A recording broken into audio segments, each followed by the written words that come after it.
You're listening to Tuesday Morning Quarterbacks with Don Carpenter and Chris Brennel.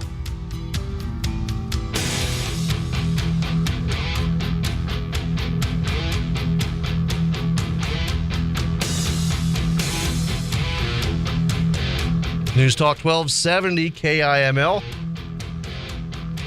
And it's time for the Tuesday Morning Quarterbacks Hour. Chris is here. Vic is not here. Vic is out on paternity leave. Congratulations to Vic Wright. I don't think I got to say that on Friday. I don't think I knew the news until after my show was done on Friday. So congratulations to Vic. And we're going to go right to the phones. We should have Riders coach Nate Perleyberg on the phone. Are you there, Coach? Hey, guys. Thanks for having me. Hey, good morning, and thanks for joining us. You bet. Thank you. Hey, Nate, what's going on? Hey, Chris. Well, I'll start with, I think, the biggest story over the past day or so before we get into all the regional talk and stuff like that. You had some players earn some off-season accolades. Cody Eaton won Pitcher of the Year. And then you had 4 first-team All-Staters and 2 second-team All-Staters, and Eaton, Lackey, Arbach, Durgan making the first team, and then Hughes and Tennant making the second team. I just want to get your thoughts on that. Well, all 6 of those guys are well-deserving, and they put a lot of time in.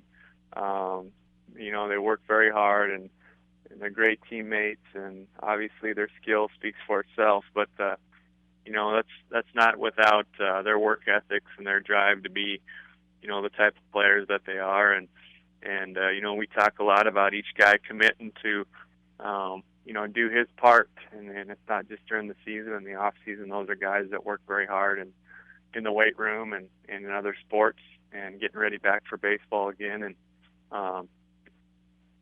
to say that we've got 6 of the top 24 players in Wyoming is a great accomplishment. I think it's the most players we've ever had for all states. And, it's no secret to our success this year is great players, have great success. Well, Cody Eaton, Pitcher of the Year, as I mentioned, 7-2 record in D.C. Listen to these numbers here. 1.28 earned run average, 59 strikeouts to 17 walks. And also, in Cody Eaton's first appearance this year, he went 1 inning and allowed 5 earned runs. Since then, his ERA is 0.86. Those are the type of numbers that win you Pitcher of the Year. And let's just talk for a second about your ability to influence these picks. I mean, first off, you're calling games for the Riders. They get 6 All-State players, and also you're a Kansas City Royals fan, and pretty much the entire American League All-Star team was Royals this year. So I think whatever you're doing, keep it up. I'm bringing good karma, or maybe it's just all me. I don't know. Maybe that's what I don't know. Usually I bring the opposite. It's usually bad luck. Well, see, that's me. That's me. I mean, my Orioles are just falling apart, and I gave up on the Phillies. So which was I funny. forgot about you were a Phillies fan. Well, you see, I grew up a Phillies fan. I figured, well, it's not even worth it anymore. Well, the mid-2000s, they had a World Series run. Yeah. So. And the last 10 games, they've been the hottest team in baseball. Wow. But when you're 27 games out of first place, it doesn't matter. Well, speaking of postseason, Nate, you had some tough games over state last week. You guys competed really hard. That Cody Cubs team, they come out with a chip on their shoulder. They played hard. You had to beat them a couple of times to earn the right to actually make the regionals. Just talk about the ups and downs of the state tournament. And I thought you guys performed well. Even against Cheyenne, you guys went 0-2 against them. But the fact is, they were both close games. The 10-5 and the 8-0 scores weren't indicative of how those games were. Yeah, I thought, I was pleased with how we competed at state. And, anytime you get to the state tournament, every team is playing for their lives, so to speak. And everybody knows it's your last weekend. And you get everybody's best. I mean, we got everybody's ace every day. And played 2 really tough games with Cheyenne. And both games really, you're right, the scoreboard doesn't tell how close those games were. The first game was 5-5 into the 9th, and it goes 6-5, and then we have a double play that probably needs to be turned, and then it's a different story in the bottom of the 9th. If it's 6-5, when it gets 10-5, it's tough. Everything becomes, so fine and tough to come back from that. But our kids responded well the next day. We earned that regional berth with beating a good Cody team a second time in that tournament. And Tyler just he really competed in that championship and gave us a chance. And probably left him a little too long. We just we felt better with the last year senior out there than going to our pen, who'd been used pretty heavily the couple days before that, and had to use some of those guys just to get back to that game. So felt like Tyler gave us the best chance, and we just didn't give him any offense and really didn't make enough plays for him defensively. And that was kind of the the story of the week for us at state, was just not making enough plays defensively. Well, you make it to a regional for a second straight year. That speaks volumes of your how you're running your program. You're doing a very good job with the Gillette Rough Riders. But I want to talk about last year's team. Last year, you guys went 0-2 at the regionals in Eugene, losing to Hawaii in the final loser bracket contest. I just want to talk about what the difference is in your eyes from last year's regional team to this year's regional team. Well, last year I felt like maybe we were satisfied with just winning a state tournament, and kind of got that monkey off our backs as far as the 2008 was all they ever heard about, and to be able to be the second team to win it was huge. And I just felt like we went there and maybe didn't have the best showing. And unfortunately for us, we got the two toughest teams there. We had to play the Washington team that was 58-8, and then we played Hawaii, who went on to win the regional and took third in the World Series. And luckily for us, Hawaii now moved to the West, and they're not in our Northwest anymore. I think they'd won the Northwest Regional 3 or 4 years in a row. So this year's team, is the opposite. We've got a little chip on our shoulder for not winning state, and we feel like we earned this berth, and some people think we've just been handed it or whatever. But a lot of people would like to get second place, and I don't know too many teams out there that are 60-21 that deserve it more than we do. So we're excited about it, and we feel like we got a good draw with Alaska. We don't know much about them, but we feel like we've got better baseball in front of us from what we played last weekend even. Well, I think it'll be interesting. You play Chugiak, Alaska, Wednesday at 4:30. That's tomorrow. That can be heard right here on this station, by the way, News Talk 1270, KIML, and online at basonsradio.com. I'll have all the action for you. But that Chugiak team, they're 29-3. All three of their losses have come in July when their schedule got tougher. Now, looking at their stats, it seems like they have a couple of starters. They have a couple of guys they run out there, and then they'll kind of mix and match if they need a third starter. So it should be interesting to see who they throw against you guys. Is there anything you're going to change pitching-wise this week, of considering you had a big tournament last week and then not a lot of days really to turn around? You had, 3-4 days off? Yeah, we practiced yesterday, and our pitchers felt good, our guys felt good, and we try to prepare for things like this, where we're at the end of the summer and we've thrown a lot of innings and stuff like that. And anybody that we throw out there will be on full rest. I won't throw anybody out there that's not on their full rest. We did that at the state tournament, obviously, when desperate times called. But we've got some time now. We finished the state tournament on Friday, so we've got Saturday, Sunday, Monday, Tuesday. That's 4. Tomorrow will be our 5th day. So, we're not quite sure yet how we're going to go at it as far as on the mound, but probably, go with one of those 6 guys that have been so instrumental for us this year. We've got 6 pitchers that just have been huge for us.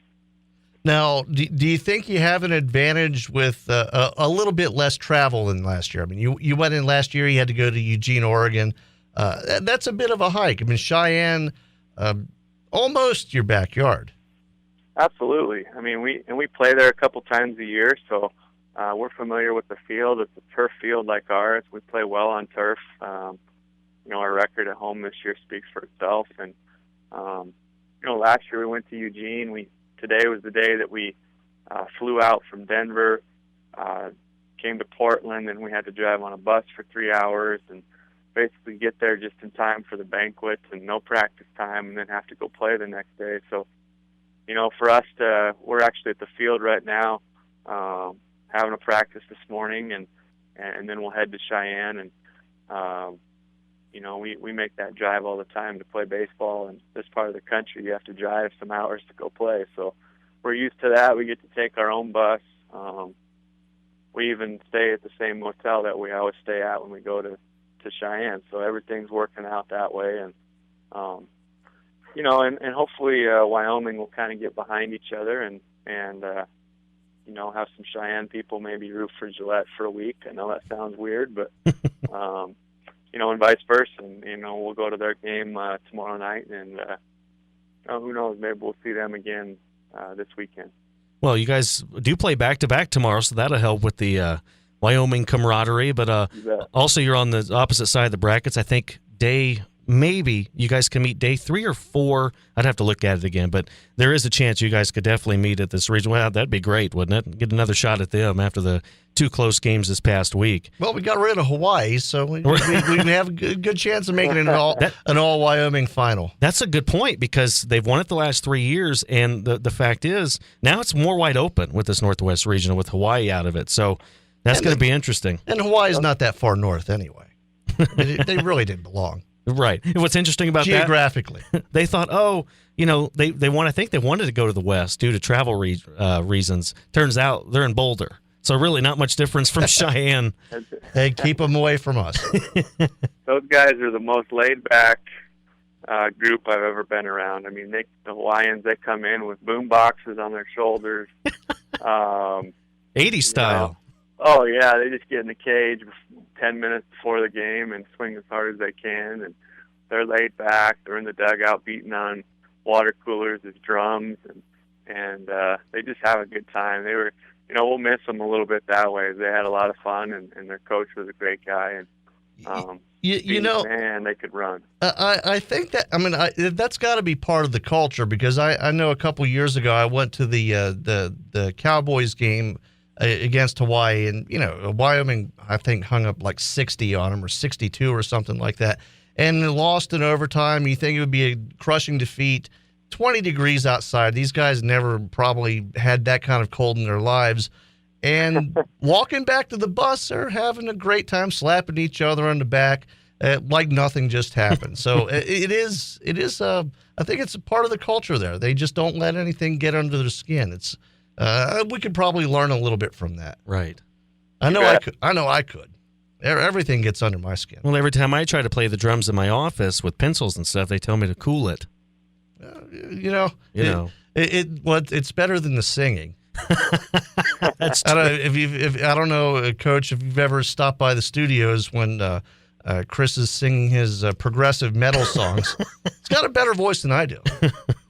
I figured he was working on his first single for 97.3 or something, so ready to get him out there and get him exposed. Well, he's going to be I think he's going to be the next singer for Iron Maiden when Bruce Dickinson retires. But he won't retire, DC. That's what I'm saying. I might have to start rapping. He's starting in the airline, by the way. He's doing everything. Sturgis is probably looking for a couple cover bands and some guys to go over there, so sure you got some options, Chris. Make a couple extra bucks. Sounds good. You want to be my rap video, Nate, if I have one?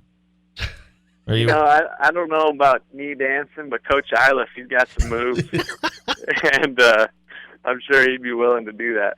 All right, well, I'll talk to him about that. We'll see what we get going here. We'll probably start that out. My album drops early January, DC. Okay, well, yeah. we'll have an album release party. It's called Straight from the Streets. Well, you did grow up in Kansas City. It's kind of a rough neighborhood. It has a few, yes. Yeah. Probably not where you grew up. But. Well, when I was a really young kid, yes, but not as I grew older. No. Okay. We moved to the burbs. Well, I see. That's where I grew up. I grew up in the burbs, so we could play baseball in my backyard. We did play baseball in my backyard. My backyard was as big as a baseball field, so. Oh. I had a pretty good, at least until we put the pool in. I had a rough upbringing. I do know one thing. A lot of my family lives in the hood in Kansas City, and there was one time where I was visiting my cousins, and we did play basketball with a couple of gang members, and that was scary. Very scary. Did you win? No. No, we did not win. We lost, like, well, we got to go home. So anyway, see you guys later. You know, when somebody's dropping their pistol to play basketball, you kind of get a little scared when you're 13, just saying. Yeah, I can see that. Time to get out of there. Yeah, Yes. I think so. Okay, so again, the game tomorrow is 4:30.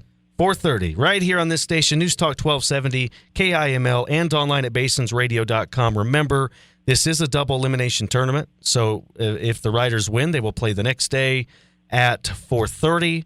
If they lose, they will play at 9:30 a.m. The next day. Now, I'm hoping, please, Nate, win the first game. I don't want to have to be up at 6 again when I'm on the road. We'll do our best. Yeah. Well, and of course, you got to win that first game so it doesn't cut into my show. But they do. They've got a good chance. That's a very good baseball team, and congratulations winning, getting the wins record. You have over 60 wins this year. That's just your program just keeps getting better and better in your 10th year. It's just an amazing job you guys have done.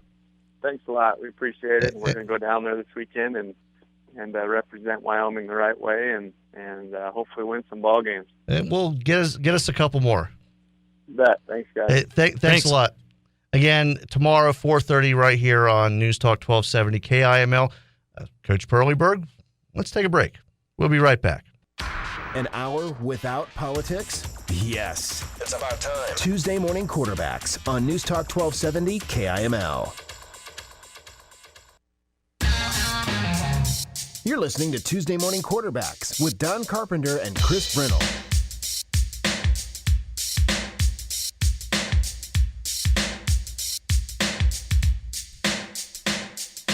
News Talk 1270 KIML. Don Carpenter Show. Wow, Tuesday morning quarterbacks hour. I don't usually say my show name. I just say Tuesday morning quarterbacks hour. It's not really a separate show, but we try to keep things separated.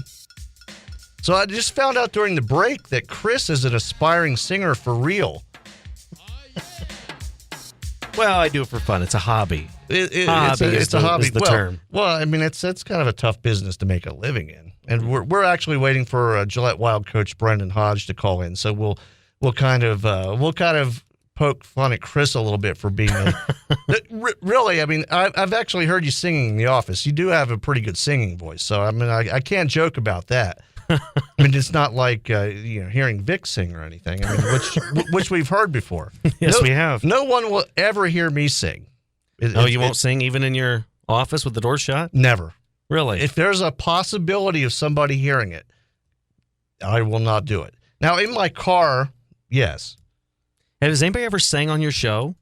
Yeah, I've had musicians in before. Oh, music. Okay. Yeah, I don't think I've ever had just a guest just sing for no reason. But I have had musicians in studio, and actually the mic you're on now picks up really well. We had we've had let's see, if I can remember the name of it was a trio of Canadian bluegrass singers. I think the Good Lovelies was their name. They brought their guitars. I think one girl had a mandolin. No, it was really good, and it was. I love having musicians on the radio. The only other performance I remember in studio since I've been here was when Vic tried to twerk right there. Yes, and he fell down live on the radio. Well, it was quite hilarious. It's one of those times that I wish we kind of had a webcam in studio. There have been plans to do that, but the rule that I had was the webcam must be behind me. Right. So it shows the back of my head. Perfect. It would have caught Vic right there. It would have caught. I would have moved the monitors. Right. So everybody could see, and we could have had a twerking performance. It would have been high radio. I mean, that would have been Marconi award-winning stuff. Yes, it really would have. Okay, let's go to the phones. I believe on the line we should have Gillette Wild coach Brendan Hodge. Good morning, Coach. Good morning. How's it going, guys? It's going great. It's going great. We were just talking about Chris's aspirations to be a metal singer. Oh yeah. We'll get him to sing the national anthem at a game this year. Yeah, there you go. We'll sign him up for sure. As long as he doesn't come out dressed like Twisted Sister or any of those 80s hair bands, we'll be all set, I guess. He's actually, I'm out on that. Well, you have the wig. You have your wig. It's actually funny. I haven't mentioned this on the air, but I mentioned I was in Vegas over the weekend. We were walking through the mall. Steven Tyler walks by. Oh, really? Nice. Nobody was bothering him. I looked at that guy and was like, wow, he really looks like a really good Steven Tyler imitation. And I was like, wait, no, that's Steven Tyler. Wow. He was coming out of one of those fancy schmancy stores. So next time I go to Vegas, I'm just going to hang out at that mall and watch for famous people all day. Last year was Dennis Rodman. This year was Steven Tyler. So we're coming up the ladder. What a duo that is. Yeah. Well, Tyler and Rodman. Yeah, well, Rodman apparently at the hotel I was at last year. He's always there, so it's like his second home. The rebound king. Well, and apparently the basketball signing king, because that's what he does. He does like 3 or 4 days a week signing basketballs at a sports shop. Now, was he in a wedding dress when you saw him? No, he was by the pool. He was wearing shorts and a linen shirt. Oh, and heels? Well, no. Okay. He did have. I think he did have green hair, though. Oh, that's not surprising. Yeah, that's a good place. That's a good place for Dennis Rodman. Is Las Vegas? That's a good place for him. He's again. Nobody was bothering him but he fits in. Yeah, exactly. That's true. And I guess when you're in Vegas, you kind of expect to see a few celebrities, so you just don't Nope. run up to them, I guess. Nobody bothers anyone. It's one of the greatest places in the world. Did people bother you, DC? Nobody. As famous as you are? Yeah, nobody bothered me. But I don't tell anybody what I do for a living either because I don't want to talk about it. I just want to eat, drink, and gamble. Yeah, exactly. Okay, so Coach Hodge, good morning. It's the first time I've gotten a chance to talk to you. So first off, welcome to Gillette. It's great having you here. Of course, the Wild.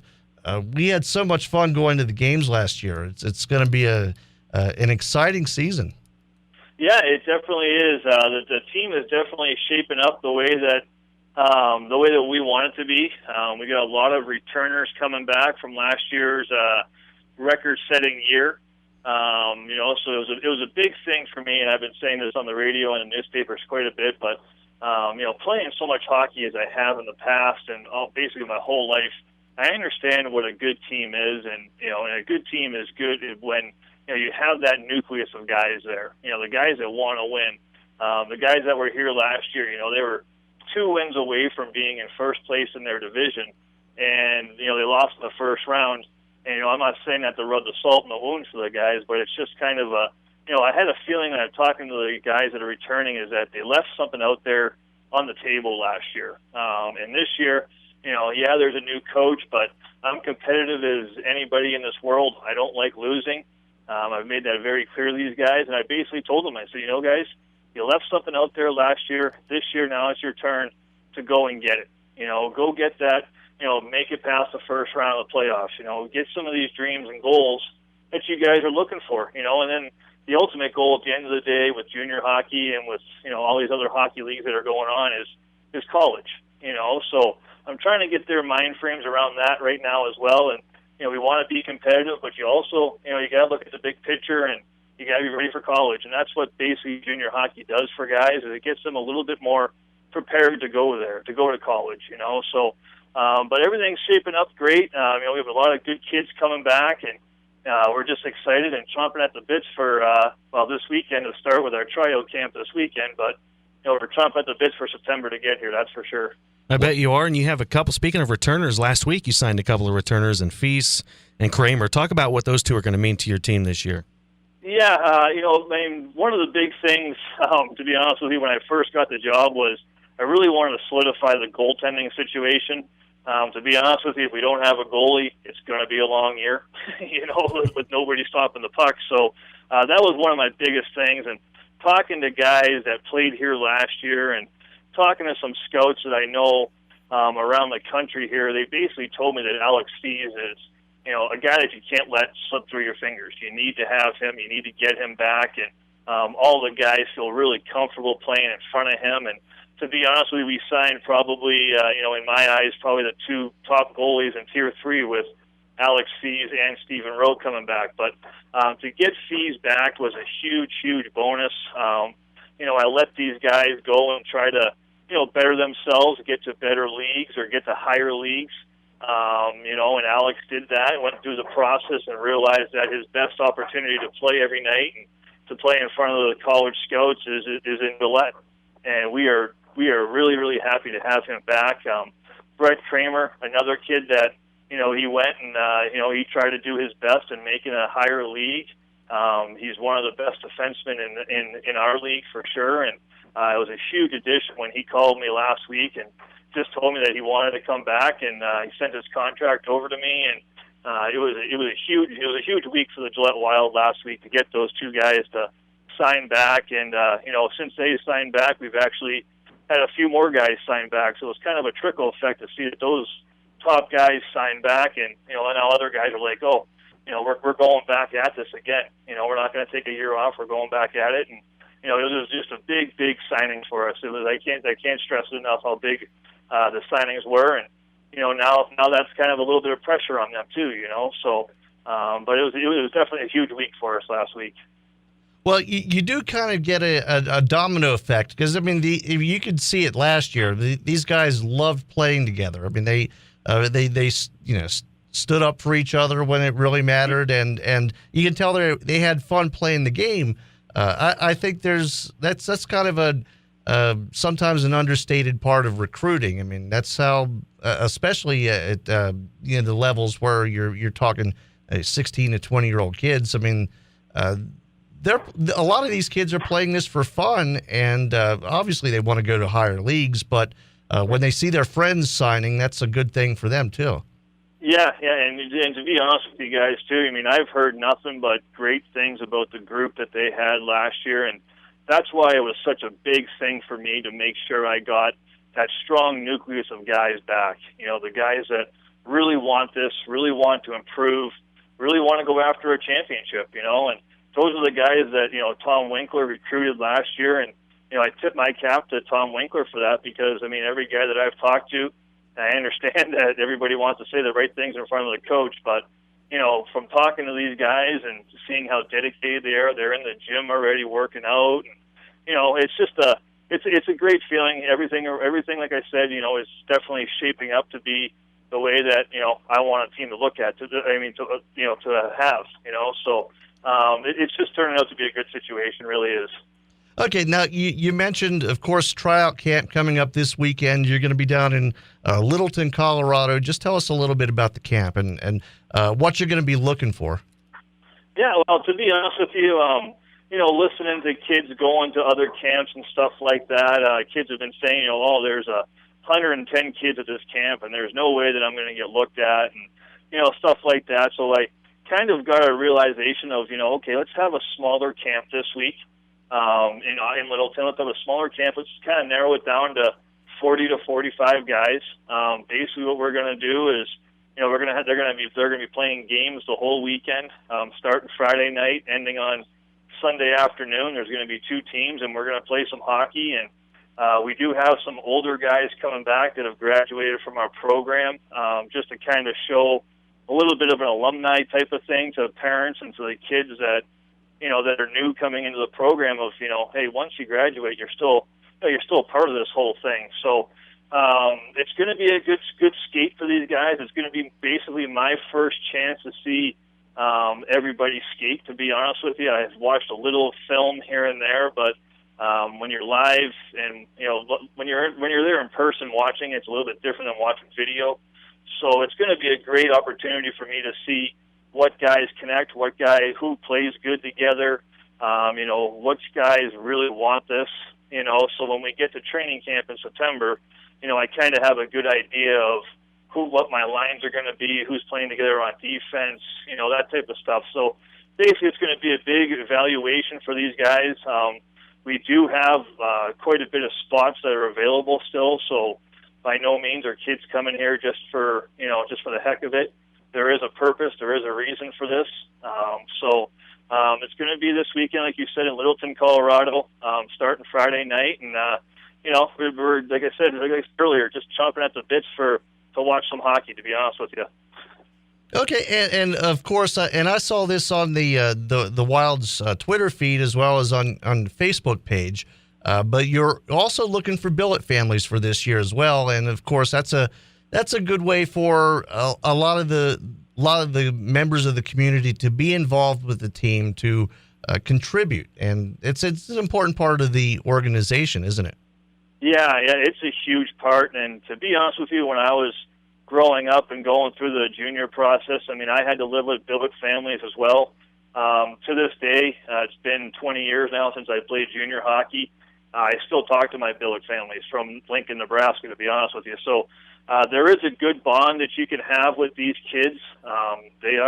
Billet families are a huge part of our organization, so we are looking for some. What Dwayne Dillinger, our owner, does is, when people get into the billets, we kind of, they do it for 2 years, and then we kind of give them their chance to, maybe take a break, maybe just want to have some of their own personal family time. And that's the kind of situation that we're running into right now is people are taking that opportunity to spend family time together, which by all means is that's the greatest thing in the world, to be honest with you. So I understand that. So we are looking for some new ones. They can either email me on the through the website there and get a hold of me that way, and we can just go forward from there. And I can't express enough about what the feeling I had when I lived with billets myself, and what a tremendous opportunity it is to kind of give back to the community, and and kind of watch some good hockey as well too. So it's definitely a key thing that we're looking for, and if anybody has any questions, like I said, you can always contact me on the internet through our website. Yeah, and it really is. I mean, it's such an important part of the organization, and the Wild does so much for the community. It's just a nice way to give back. Plus, like you said, you get to see a lot of hockey, which is never a bad thing. I mean, never a bad thing. You'll see on opening night. You'll see how the community turns out to support this team. At this level, it's almost unheard of. It really is a cool thing. Well, that's great. I mean, growing up and playing much hockey as I have, I've always known that the crowd is a big factor for the guys that are playing. It gives them a little bit more energy, I guess you say, a boost of energy to get going a little bit more. And we're going to continue being out in the community this year as well, maybe even more than we have been, just to kind of, for us to give back too. Let's give back to the community as well for, supporting us for the last 4 years, and we're going into an anniversary year, a 5th-year anniversary. So that's it's a pretty big, that's a monumental step for a junior team, and and it's all credit to the fans that keep coming out and watching our kids play. Oh, absolutely. We only have a couple minutes left, but if you're just joining us, we're talking with Gillette Wild coach Brendan Hodge. It's always a pleasure to talk hockey. I'm glad. I mean, I know it's August and people don't really think of hockey right now, but you guys are really in the middle of preparations for the season. Again, the training camp coming up this weekend in Littleton. What's the season opening date again?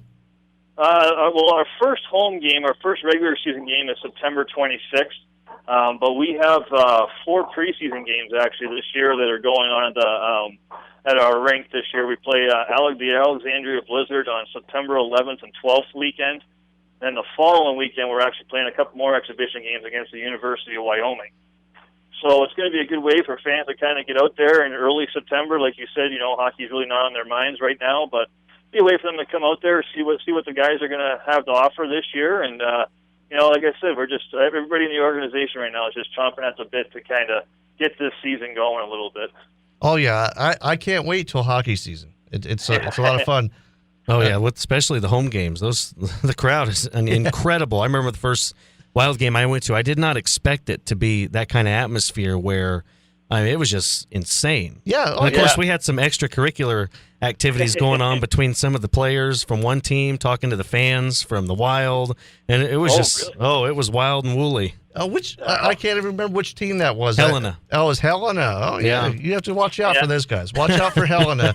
We actually see them quite a bit right at the beginning. We actually go up there, and then they come to us, I think November. So hopefully we can have a ruckus crowd there to get those guys off their game a little bit. Well, they you'll have a ruckus crowd. That I promise you. And I will say the Helena kids were giving it as good as they were taking it. They were, we'll just say, very, very spirited conversation with the crowd. Yeah, some of the things that these kids can create in their minds and say it out, it's actually pretty impressive, to be honest with you. How many fights were in that game? 3? Oh, I think 4? I think it probably could have been a couple more. I think there could have been. They had to tighten things up a little bit, but it was definitely the most fun I've had watching a hockey game in a long time. Yeah, well, and to be honest with you, when those competitive juices get going, the guys get going, it's. Hockey is definitely a part. I mean, fighting is definitely a part of hockey. Well, we're not going to be pushing our guys to do that, but you also got to be ready if somebody challenges you. You don't want to be caught. Looking the other way when a punch is coming.